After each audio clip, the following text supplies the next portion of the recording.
Hello दोस्तों, एक बार फिर से आप सबका अपने YouTube चैनल पर स्वागत है। तो दोस्तों, आज हम लेकर आए हैं कक्षा 10 के सब्जेक्ट गणित की प्रश्नावली 1.3 के सभी प्रश्नों के हल। जो आपके प्रश्नावली है वो है NCERT बुक से, तो उसका प्रश्नावली 1.3 के सभी प्रश्नों के आज हम हल करेंगे। तो इसका पहला प्रश्न है, सिद्ध कीजिए कि √5 एक अपरिमेय संख्या है। तो आपको यहाँ पे सिद्ध करके लाना है कि जो यहाँ पे लिखा √5 ये एक अपरिमेय संख्या है। तो देखो, इस प्रकार के प्रश्नों को हल करने के लिए हम किस प्रकार से हल करेंगे। तो यहाँ सबसे पहले हम लिखेंगे, माना √5 एक परिमेय संख्या है तब। तो हमने लिख लिया, माना √5 एक परिमेय संख्या है तब √5 बराबर a/b, क्योंकि परिमेय संख्या को हम a/b के रूप में लिख सकते हैं, जहाँ a व b धन पूर्णांक हैं और b does not equal to 0, मतलब जो हर है वो 0 नहीं हो सकता है। तो देखो अब यहाँ पर क्या करेंगे। अब यहाँ पे हमको इसको मान लेना है समीकरण 1, ठीक। तो इसके दोनों पक्षों का हम कराएंगे वर्ग। लिखेंगे समीकरण 1 के दोनों पक्षों का वर्ग करने पर, तो यहाँ पर हम √5 का वर्ग बराबर a/b का होल वर्ग लिख देंगे। जब इसको हम हल करेंगे तो √5 का जो वर्ग हो जाएगा वो हो जाएगा 5 बराबर, इसको हम लिखेंगे a²/b²। तो यहाँ पर हम निकालेंगे b² का मान, तो ये बटे आ जाएगा a² के, तो यहाँ हो जाएगा b² बराबर a²/5। देखो यहाँ पर a² 5 से विभाजित होता है, क्योंकि a² के बटे तुम्हारा 5 आया है। तो यहाँ पर हम लिखेंगे, चूँकि a² 5 से विभाजित होता है, अतः तो जब तुम्हारा a² 5 से विभाजित होता है, अतः a तुम्हारा 5 से विभाजित होगा। जो तुम्हारा a आएगा वो भी 5 से विभाजित होगा। अब हम समीकरण 1 देखते हैं। तो समीकरण 1 है √5 बराबर a/b। तो यहाँ पे जो अंश में लिखा √5 भी अंश में, उसके सामने a भी अंश में। तो यहाँ पे हम लिखेंगे, माना a बराबर 5 और एक नया कांस्टेंट k मान लेंगे। मतलब मान लो यहाँ पे √3 होता तो यहाँ पे हम 3 k मानते हैं। तो समीकरण 1 में a की जगह 5k रखा देंगे, तो ये बनेगा √5 बराबर 5k/b। अब इसको हम समीकरण 2 डाल लेंगे और इसके दोनों पक्षों का हम वर्ग कराएंगे। तो नीचे लिखेंगे, समीकरण 2 के दोनों पक्षों का वर्ग करने पर। तो यहाँ पर हम समीकरण 2 के दोनों पक्षों का वर्ग कर देंगे। तो ये √5 का वर्ग 5 हो जाएगा बराबर, ये 5 का स्क्वायर 25 और k का हो जाएगा k²/b का हो जाएगा तुम्हारा b²। ये 5 से कट जाएगा तुम्हारा 5 बार, तो ये b² इधर भाग में, इधर चला जाएगा गुणा में, ये 5 गुणा में आ जाएगा भाग में। मतलब यहाँ से हमको k² का मान निकालना होता है, जो हम नया कांस्टेंट मानते हैं। तो k² का मान आएगा b²/5। तो जैसे यहाँ पे देखो आया था b² का मान a²/5, तो यहाँ पर आ गया k² बराबर b²/5। तो यहाँ पर हम लिखेंगे कि b² 5 से विभाजित होता है, अतः b 5 से विभाजित होगा।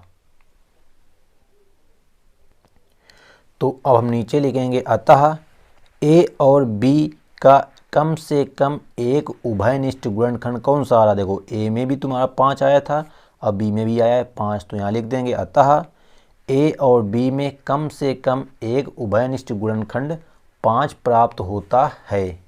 इसलिए जो हमारा मान था कि √5 एक परिमेय संख्या है, इसका विरोधाभास √5 एक अपरिमेय संख्या होगी।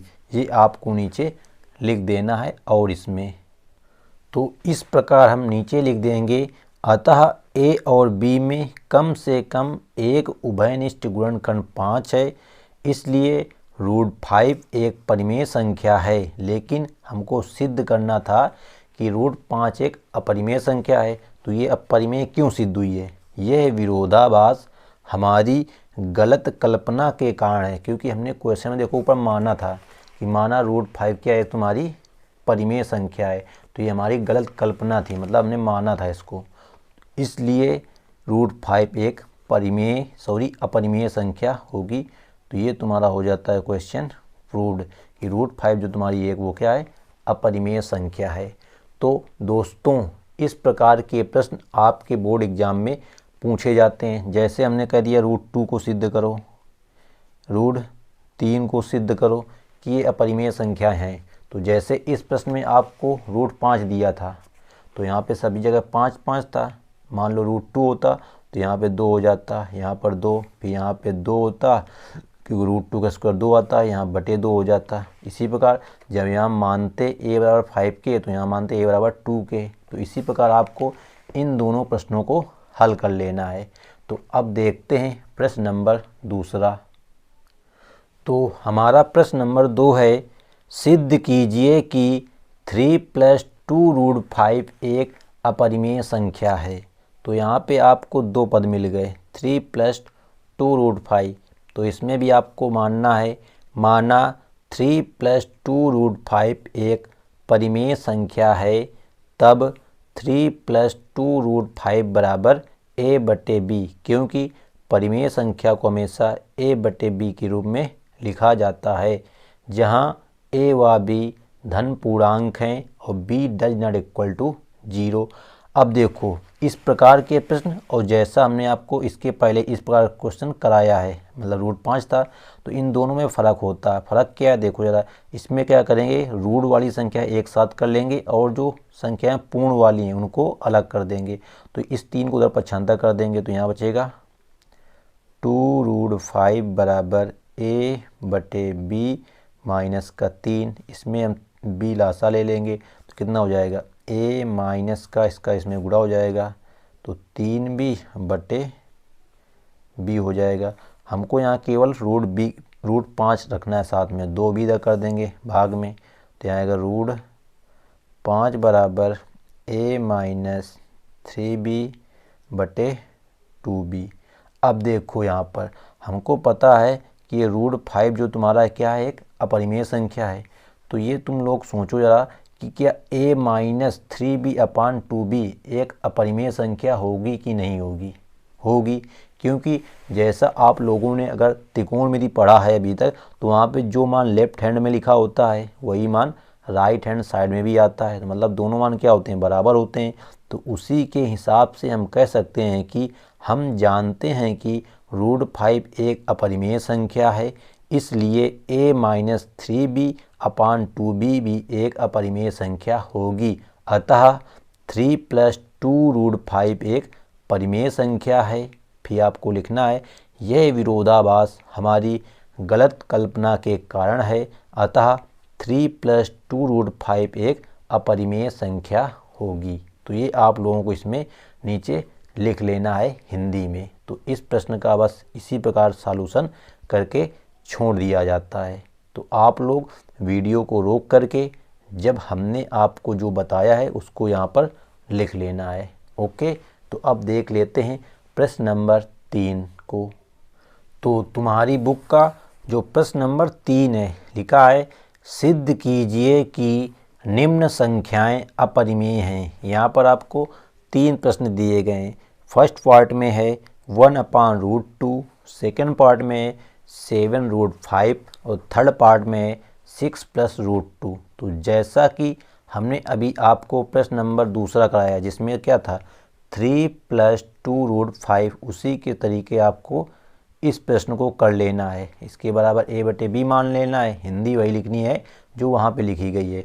जब बराबर a/b हम मान लेंगे तो 6 को उधर भाग में कर देना, तो इधर बच जाएगा √2, उधर हो जाएगा a/b माइनस का 6 लासा b लासा ले लेना, तो a माइनस 6b/b आ जाएगा। फिर इसी प्रकार इसमें भी हिंदी लिख देना जैसे उसमें लिखा है। बचे यहाँ पे फर्स्ट और सेकंड। तो जैसा हमने आपको प्रश्न नंबर 1 कराया था √3 वाला यानी √5 वाला, उसी प्रकार आपको इसको भी हल कर लेना है। यहाँ पे क्या √2 है तो हल कर लेना है इसको भी। अब बचा तुम्हारे सेकंड पार्ट, तो हम आपको सेकंड पार्ट इसका हल कराते हैं। तो फर्स्ट और थर्ड तो हो गए, सेकंड है तो इसमें लिखेंगे माना 7√5 एक परिमेय संख्या है, क्योंकि हमको सिद्ध करना है परिमेय, तो परिमेय मानेंगे, एक परिमेय संख्या है। तो हमने अभी बताया परिमेय को हमेशा a/b के रूप में लिखा जाएगा, तो लिखेंगे 7√5 बराबर a/b। फिर आगे क्या लिखना है यहाँ पे, जहाँ a व b धन पूर्णांक हैं और b does not equal to 0। तो ये आप लोग पिछले प्रश्नों की तरह लिख लेना। तो हमने आपको भी बताया कि जो लेफ्ट हैंड होता है उधर की और रूट वाली संख्या होनी चाहिए। तो ये a इधर जो 7 लिखा है वो इधर गुणा में, इधर भाग में आएगा, मतलब √5 बराबर आ जाएगा a/7 और फिर ये b, क्योंकि b है ना यहाँ पे, तो ये आ गया तुम्हारा √5 बराबर a/b। तो देखो जैसा हमने आपको प्रश्न नंबर 2 बताया और ये बताया कि जो रूट वाली संख्या एक साथ कर ली जाएगी और सभी पक्षांतर कर दिए जाएंगे। तो हम लिखेंगे चूंकि हम जानते हैं कि √5 एक अपरिमेय संख्या है, इसलिए a/7b भी एक अपरिमेय संख्या होगी। अतः 7√5 एक परिमेय संख्या है। यह विरोधाभास हमारी गलत कल्पना के कारण है। अतः 7√5 एक अपरिमेय संख्या होगी, प्रूव्ड। तो इसमें आपको बस इतना करना है और हिंदी लिख देनी है, तो आपका जो प्रश्न होगा वो प्रूव्ड होकर आ जाएगा। तो ये थी तुम्हारी प्रश्नावली 1.3 के सभी प्रश्नों के हल। तो उम्मीद करते हैं कि ये सभी प्रश्न आपको अच्छी तरह से समझ में आ गए होंगे। तो अगर क्वेश्चन समझ में आ गए हों तो आप लोगों को इन प्रश्नों को पूरी तरह से हल करके हमें मेरे व्हाट्सएप नंबर पे हल भेजना है। आपको मेरा व्हाट्सएप नंबर इस वीडियो के डिस्क्रिप्शन बॉक्स में मिल जाएगा। तो अगर वीडियो अच्छी लगी हो तो वीडियो को लाइक कर देना, और चैनल पर पहली बार आए हों तो चैनल को सब्सक्राइब भी कर लेना, जिससे आपकी तैयारी अच्छे तरीके से हो सके। तो thanks for watching this video.